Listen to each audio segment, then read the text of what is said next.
You're listening to the Jōrni Podcast. Success can open doors, but what happens when it also exposes what was never resolved? Join me today for a thought-provoking perspective on success. Hi, I'm Petra Brunbauer, and with decades of experience with sadness, pain, anxiety, and stress, I finally figured out how to leave all that behind. And this podcast shows you how to break free permanently so you can reclaim your sanity and find the self-esteem and energy to go after the life you desire. With real talk about mental health, holistic healing, and the tough journey of coming out the other end. This is the Jōrni Podcast. Welcome to today's episode. In this episode, we explore what lingers when success on the outside doesn't touch what feels unsettled within. It is possible to meet every expectation, build a life others admire, and still find ourselves searching for something more. Dr. Agnieszka Piotrowska is a filmmaker, academic, and certified life coach whose work unpacks the invisible stories people carry, particularly those who appear outwardly successful but wrestle with anxiety, isolation, or a lingering sense of unfinished business. Through the Scholar's Mentor, her platform for coaching and mentoring, she supports international PhD students and accomplished professionals in reclaiming their voice and direction through honest conversation, creative exploration, and a clear-eyed view of what is really going on beneath the surface. Her practice is grounded in academic rigor and lived experience, with a PhD in psychoanalysis, a career directing emotionally charged documentaries, and years spent mentoring creatives and researchers through complex transitions. Her background includes BBC training, award-winning films such as Married to the Eiffel Tower, and leadership roles across universities in Europe and Africa. Moving between roles as filmmaker, professor, coach, and critic, she challenges the shallow optimism often found in coaching spaces and offers a path that makes room for discomfort, depth, and growth on your own terms. Here is my interview with Dr. Agnieszka Piotrowska.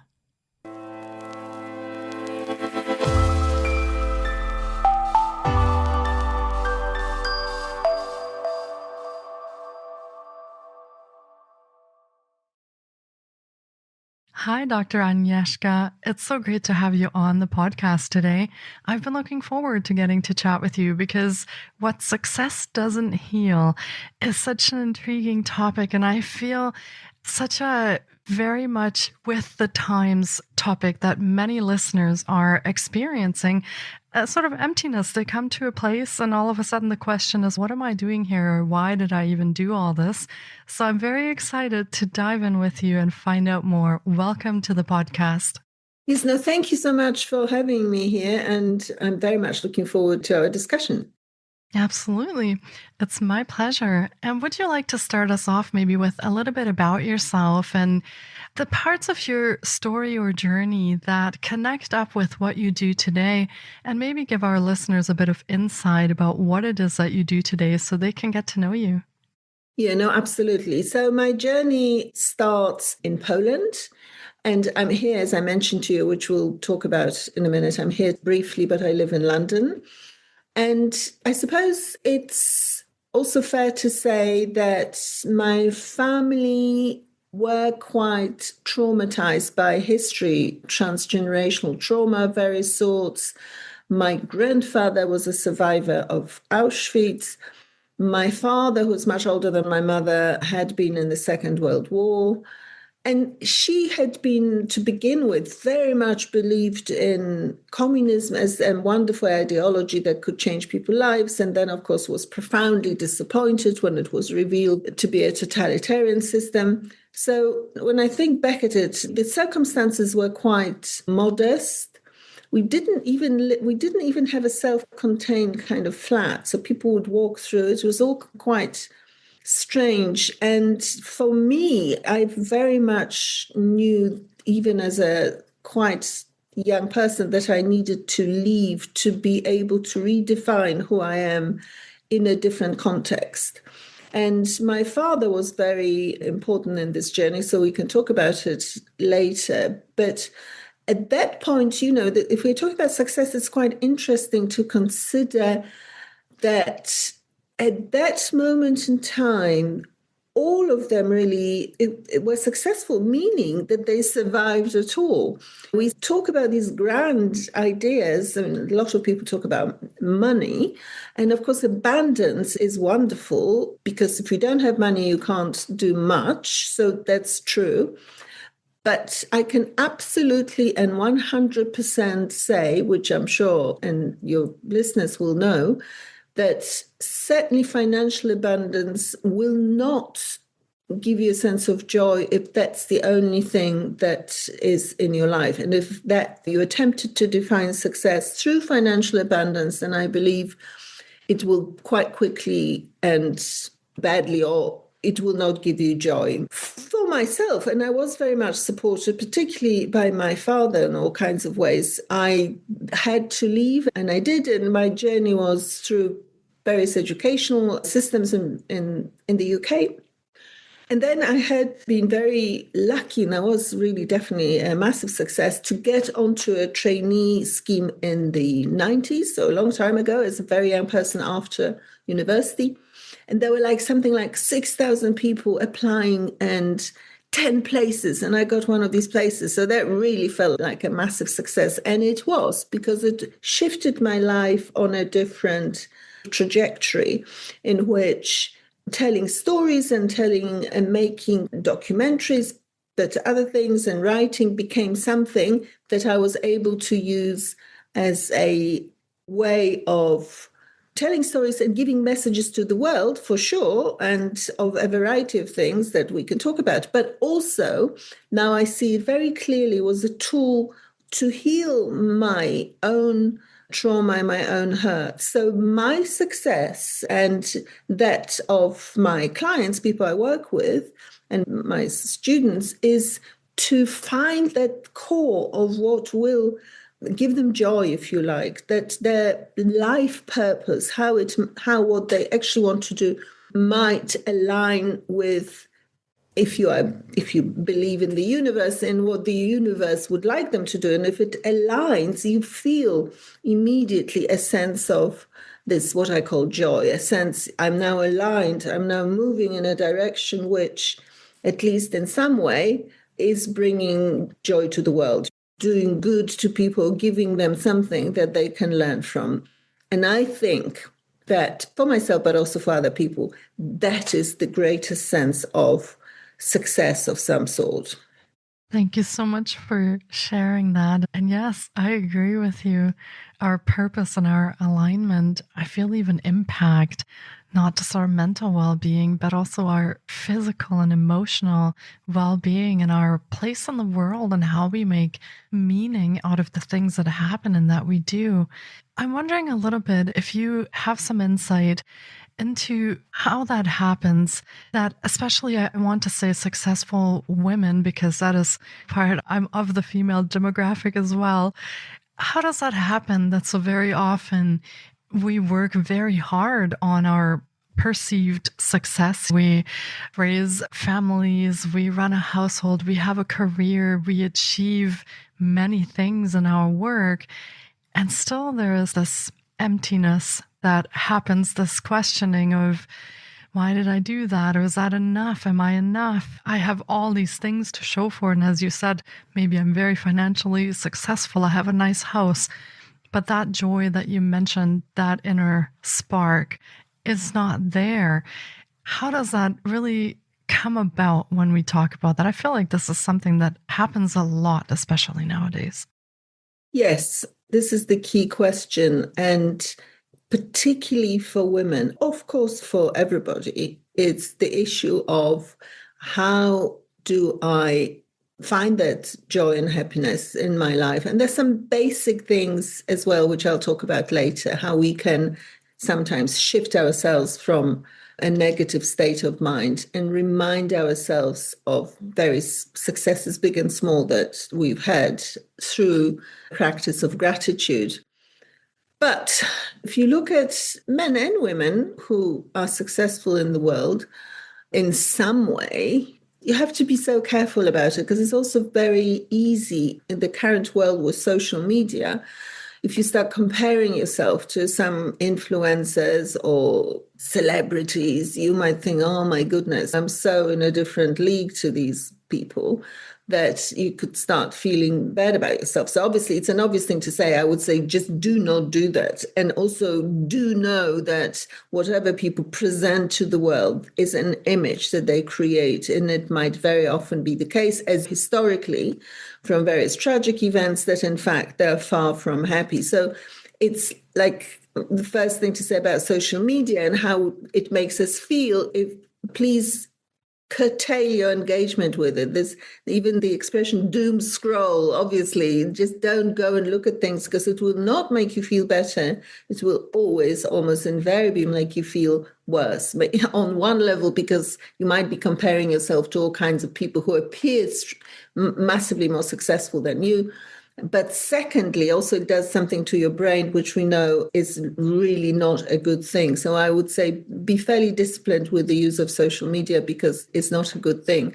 Now, I've mentioned to you at the beginning here, before we even started recording, that I am in Poland. I'm going at a film festival, and I'm going to a premiere of a film of a very notable Polish filmmaker who actually Polish-American maybe, but Polish filmmaker Agnieszka Holland, who has been nominated for an Oscar a couple of times. She was the president of the European Filmmakers Association for many years. She's in her late 70s, and she's just made this film about Franz Kafka, but she keeps now making films every 2 years because she can, and she finds joy in it. I, for example, would definitely define her as a very successful person. She would say that, of course, she's successful and so far that she keeps working. That's what she would say, that she had survived various setbacks in her life, including her background and her childhood. However, one would say, or could say, that she had to make allowances and accept parts of her life. And this is in public domain, so I'm not revealing any circumstances, any confidences or secrets here, but you can see that this person, Agnieszka Holland, her personal life, whilst she's content with it, it's not classically settled. She divorced fairly young. She was a single mother with one daughter who is now in her 50s already, because, as I say, the person is not young, and it's all fine and she has friends, but it's clearly not a traditional trajectory of somebody who is very happy in her traditional family with lots of children and so on. And she traveled around, which now she's settled in France and, as I say, in Poland. And I absolutely would define her as a successful person. There is a success in her life, and I do believe there is happiness and joy in her life because of her creativity. However, some things she might have wanted to have, but doesn't. It's just the way that life has the trajectory that she'd been on. And this is a trajectory that we also need to accept. It's a funny old thing, because I do believe to achieve any form of success, you have to be proactive. You have to be grateful for being on this planet at all, to do things to make your life better and that of those around you. But at the same time, I suppose in spiritual terms, we would say, I do believe in some kind of surrender, meaning that there are cards that are dealt and we don't know what they are. So we still have to do things and be creative and accept that not every plan, not every objective that we had hoped for is coming to fruition. And that is a fairly tough thing to say, but I think it's important, because this expectation that all you need to do is have some board of manifesting and put some visual things and go for some walk or run to make yourself feel better, and then you will manifest this success, I think it's not helpful particularly.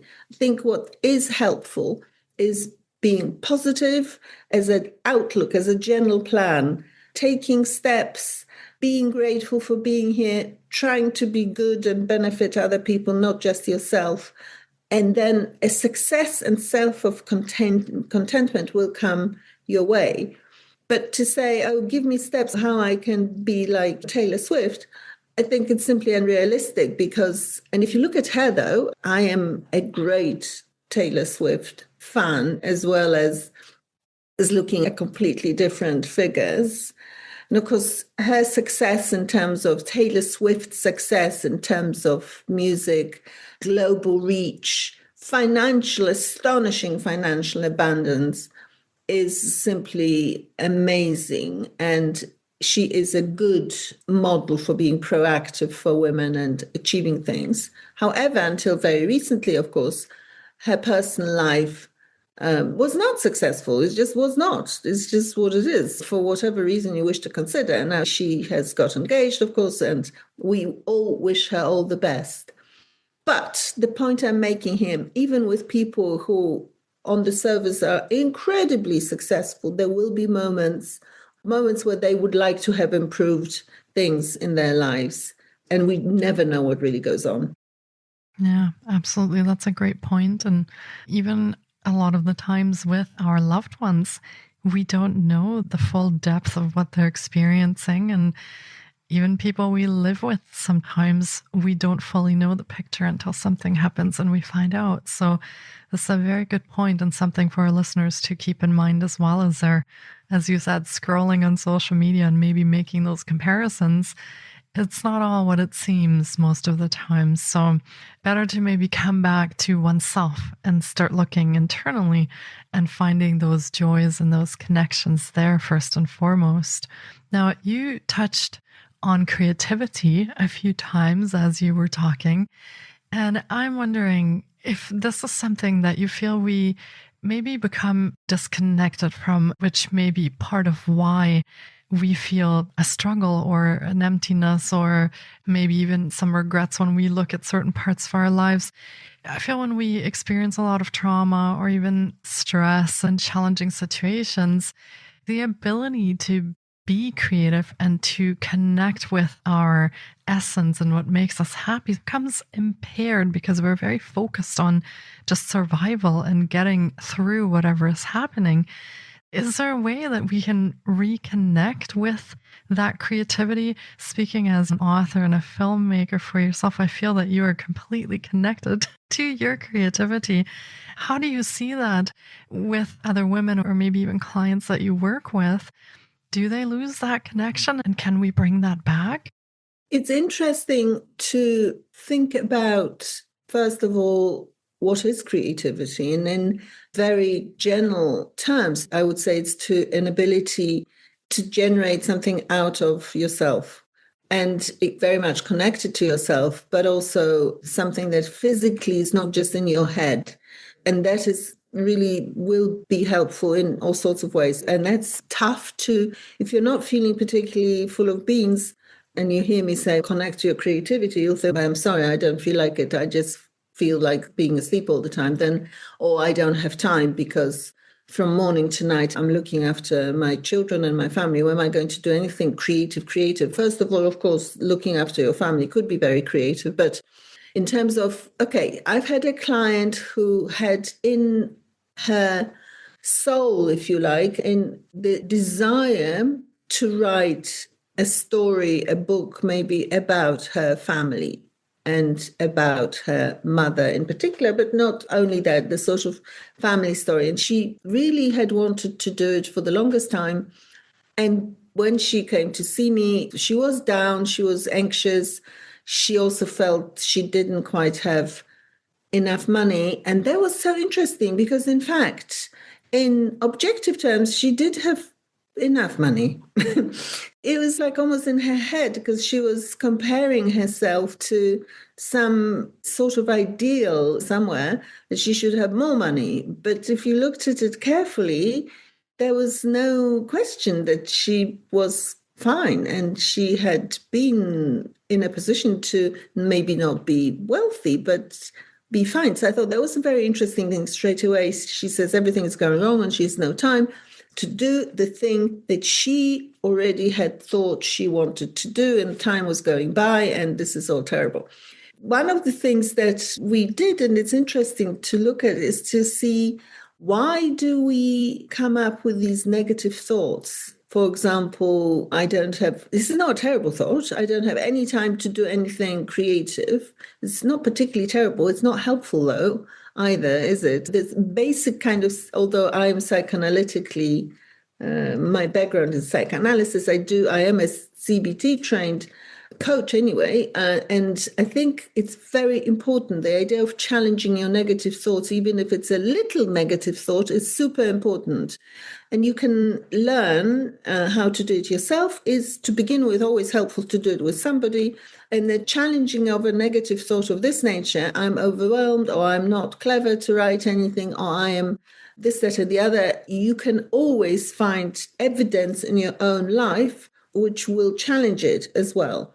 So everybody, if they think hard, will find moments which show that, in fact, they can do all these things. And as I say, even be in a position to do what they say they can't do. But one of the other classic things that happens, and certainly happened with that client to begin with, we were in a few sessions and I felt we were a little bit stuck and not making progress enough quickly, which I really like as well. I like with my clients to feel that they're moving to a space that they can feel that the energy is shifting and they can begin to do things they want to do. It's very important. So I was quite aware that with this particular client, we were a little bit stuck.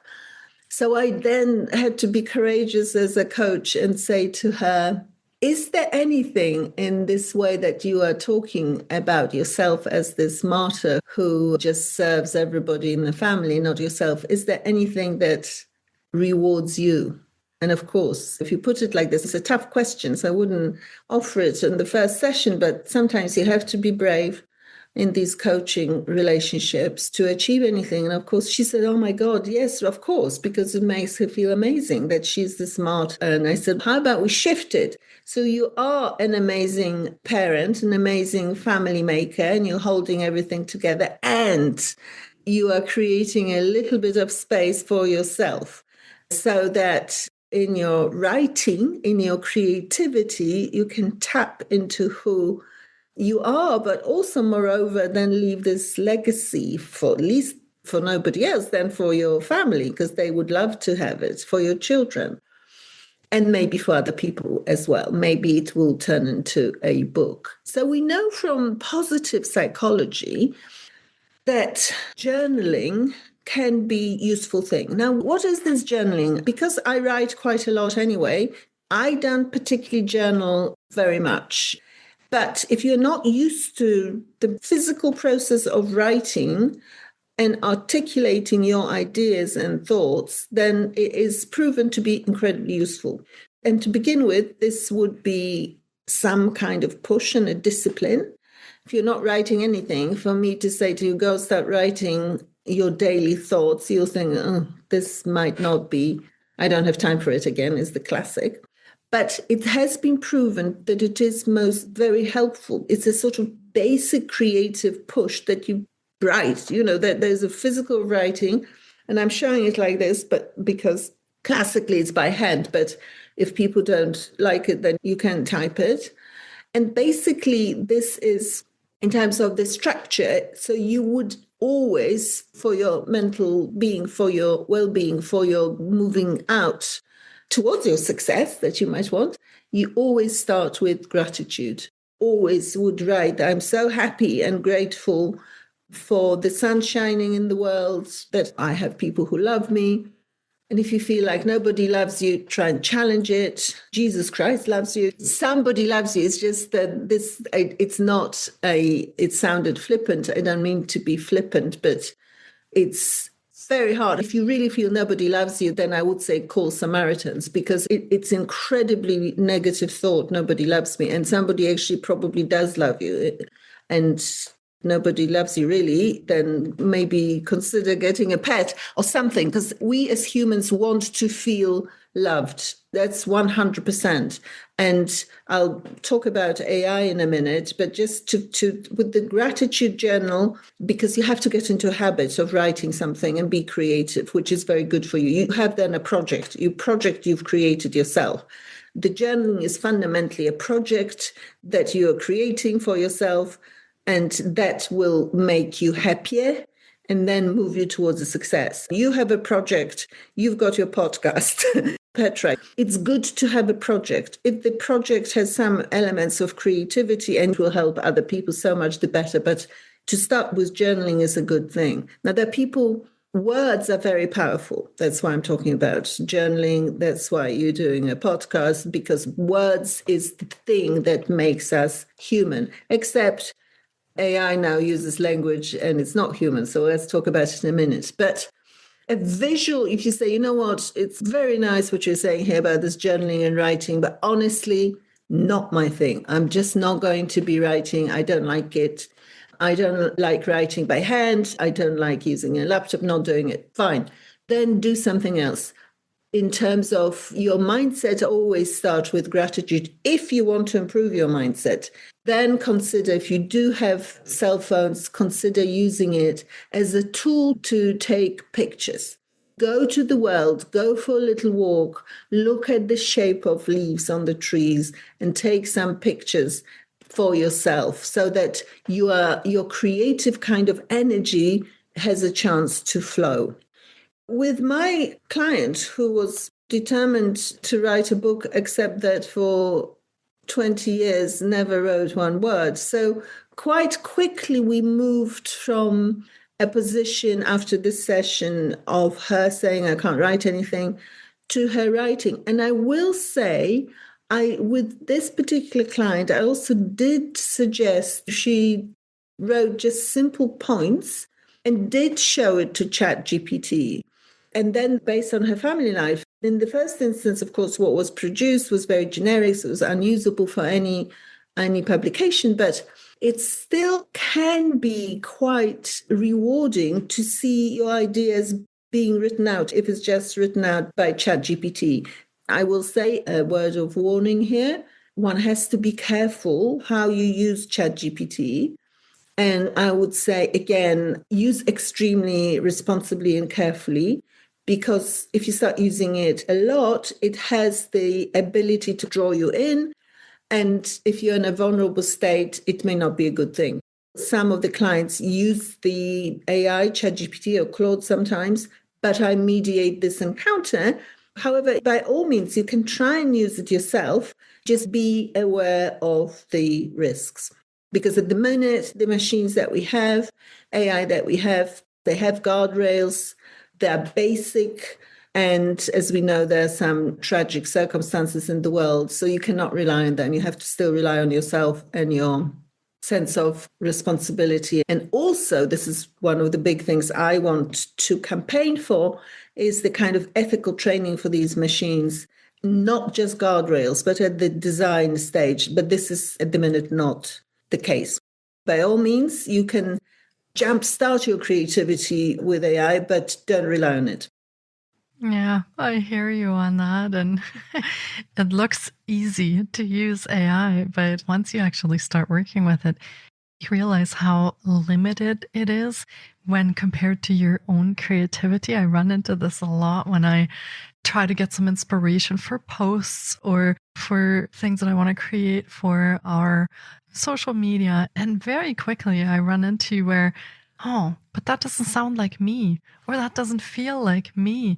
So very much what you're saying, I feel that we still need to put ourselves into all of that and connect to our own alignment, our own spark, our own essence to bring that forward. But yes, it can be a good inspiration when used responsibly. It can be a good inspiration. I don't know to what extent your listeners are even interested in this.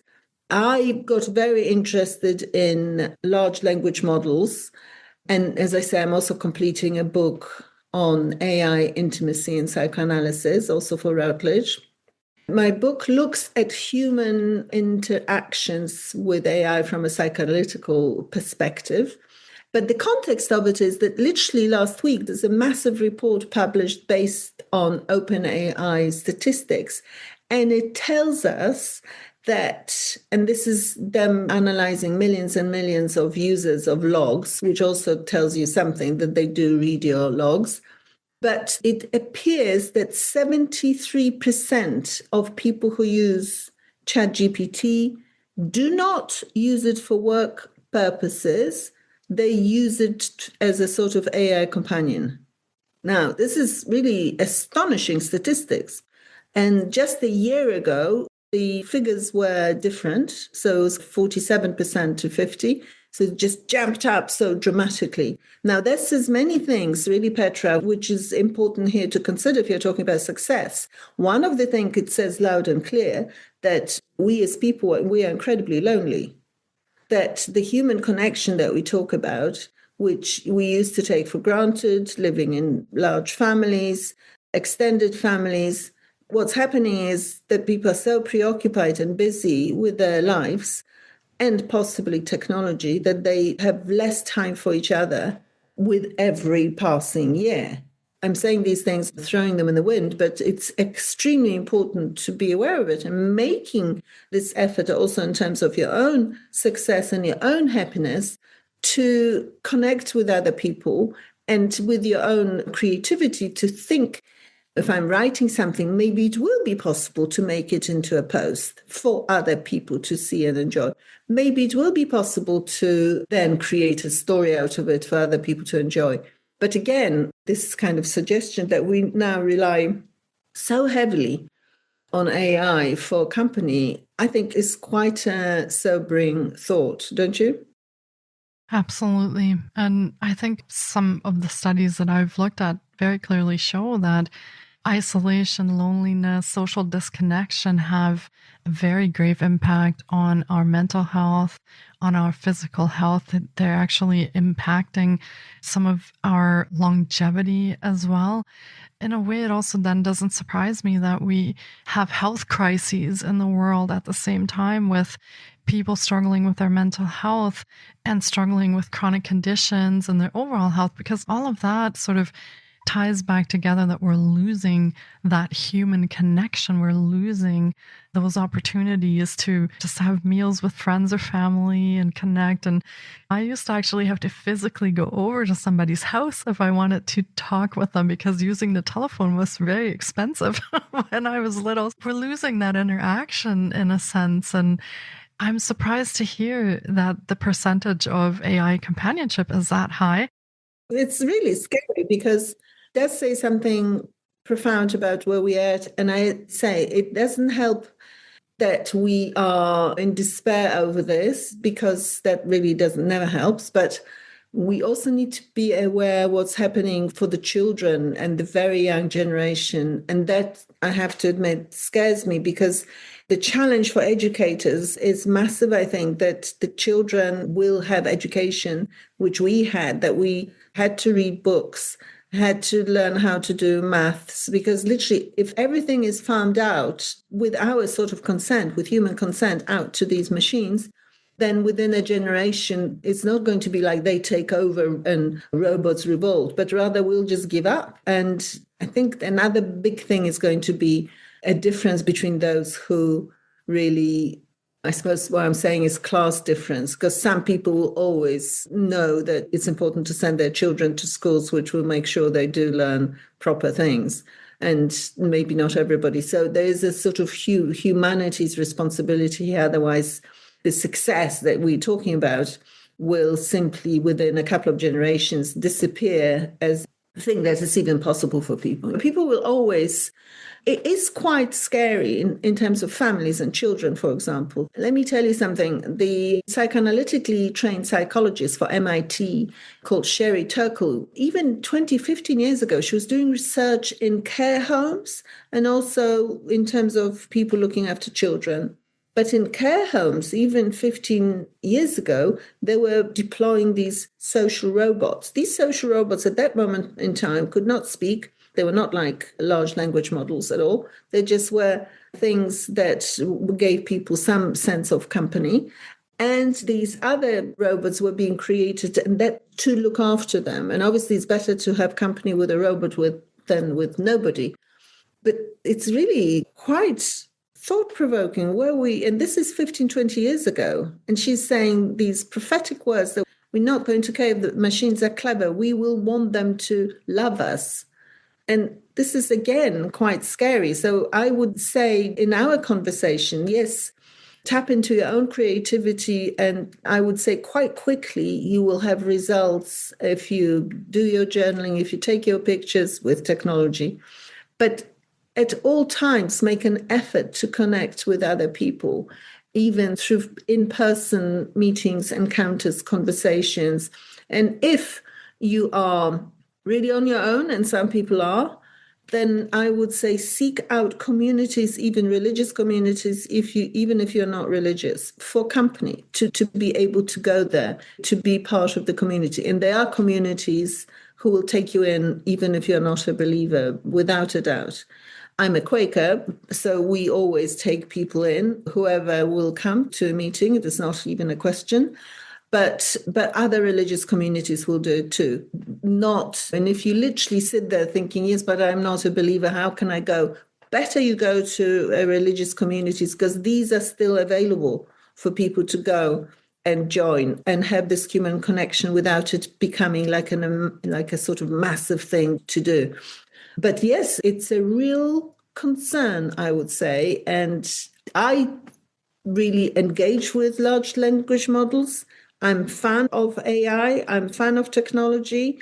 As a filmmaker, obviously, I've always had an intense relationship with technology, because without it, you can't make anything. And in the same breath, so it's not even but, in the same breath, I would say we need to prioritize human contact as well as technology. And it's extremely important that we do, in order to, if you want to achieve anything, then why are you even thinking about it? Like, for what? It's surely not just for yourself, but for other people. Yeah, absolutely. As you said, this podcast is an example, right?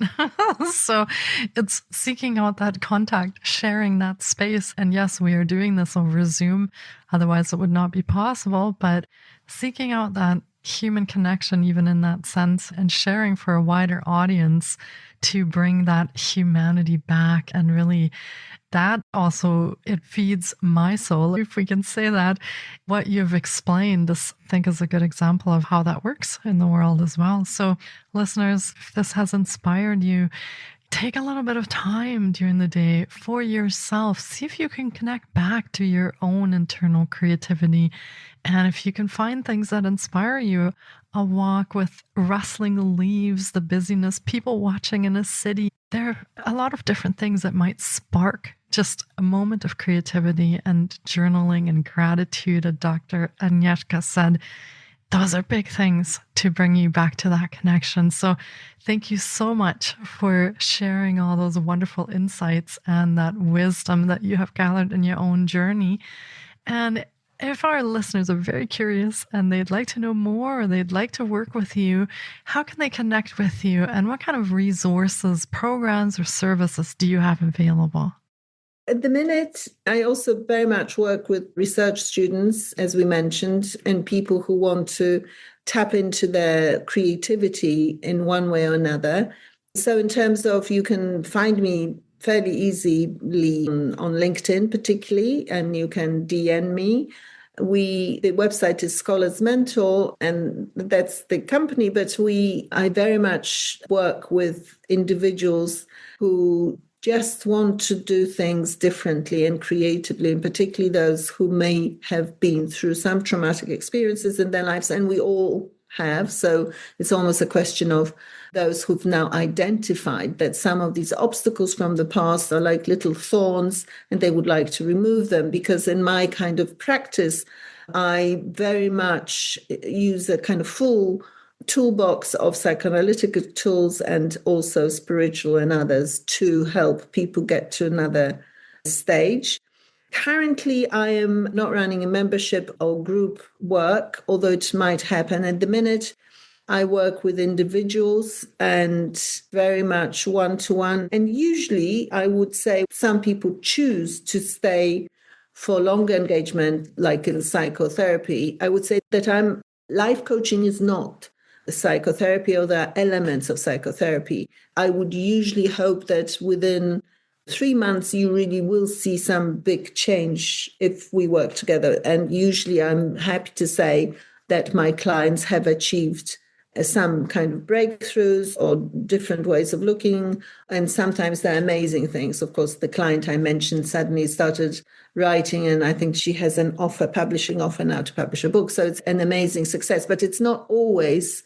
I would just want to say, sometimes your success is smaller, but it's still a success. Sometimes people are saying, why is it that I can't even cook a simple meal for anybody? Because it makes me anxious that it's going to go wrong. So when I don't want to therefore ask anybody to come. So success can be to make that little meal for your friends. And I'm very interested and committed to helping people find that creativity and find the joy in their lives. Yeah. So by all means, come in and get in touch, and we'll see what we can do. Wonderful. Thank you for sharing. And we, of course, will be linking to all of Dr. Agnieszka's offerings on the website and in the show notes for the episode as well. So be sure to check there on how you can connect with her. And do you have any books available as well? You mentioned that there's one in publication. Do you have ones that are written? Thank you so much. I've written many academic books on psychoanalysis and film, and also women. In fact, one of them is called The Nasty Woman and the Neo-Femme Fatale in Contemporary Cinema. And it's simply about the fact that sometimes we have to get in touch with our anger and rage in order to move to creativity. And there's a book I have published recently, which kind of supports the Scholars Mentors initiative. And I've looked at it recently, and I think it's interesting possibly for other people as well, but it is very much aimed at research students. So I feel I ought to write another book, but I need to finish writing projects that I have. That book is called The Scholar's Mentor's Guide to Global Success for International Students.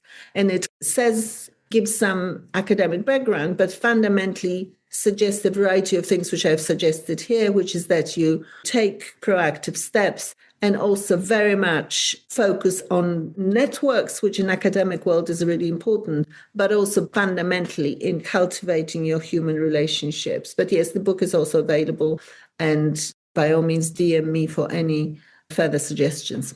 Absolutely. I find that as a PhD student, you do learn things that are also very useful outside of the academic world, organizing time management, that, as you said, creating works of writing and your research, of course. So I do feel like this could be a really good resource, not just for students, but also for people in their daily lives that are looking. Oh, Petra, now you're saying, so what's your PhD in?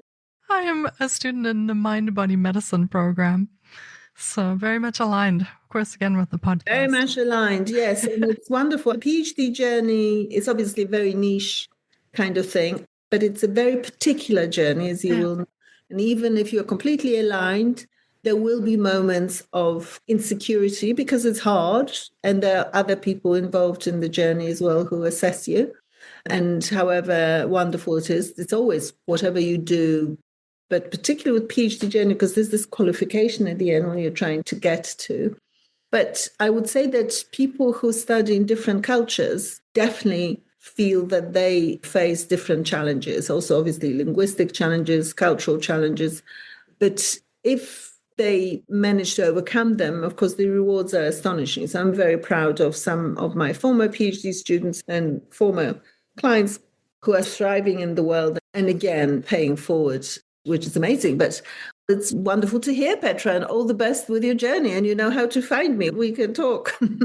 Absolutely. Thank you so much for that. And of course, all our listeners out there who are also PhD students, please connect with these resources and reach out. This journey can be very challenging, and I just started. I'm at the very beginning, and already I have found a lot of challenges, so you don't have to do this alone. And for anyone else listening who's not a PhD student, also you don't have to do life alone. Please reach out, make those connections, reach out to us on the podcast. If you'd like to have a chat, reach out to Dr. Agnieszka, because these are these human connections that are so fundamental to our well-being. And with that, thank you so much for joining me today, Dr. Agnieszka. I really, truly appreciate your time, sharing your journey and your story with our listeners and offering all of this great insight that we can now take away from this episode. Thank you so much, and have a wonderful day. Thank you, Petra. I wish you personally all the best on your journey, and I wish all the best to all your listeners, of course, and very positive energy I'm sending your way. And I just want to say, if I may, finish briefly that literally, if you have a moment of doubt, you must know everybody feels that in the world. Every single person would think, am I doing the right thing? Am I good enough? Can I see it through? And the answer is yes, you can. Absolutely. And there's no need to feel alone, because we are all together in this human journey. And the task is to just reach out and to other people, tap into your own creativity, and try and do good in the world as we are trying in our little human ways. Absolutely. And so beautifully said. And we will leave our listeners with that. Take care, everyone. Be well. And I will hear you in the next episode. Thank you so much, everyone. Thank you. Thank you so much for taking time out of your day to listen in. If you enjoy the Jōrni Podcast, please support us by subscribing, sharing on social media, and leaving us a review. We appreciate you. And you can find more of The Jōrni on Facebook, Instagram, TikTok, and our website, thejōrni.com. Sending you love and courage, and see you next time.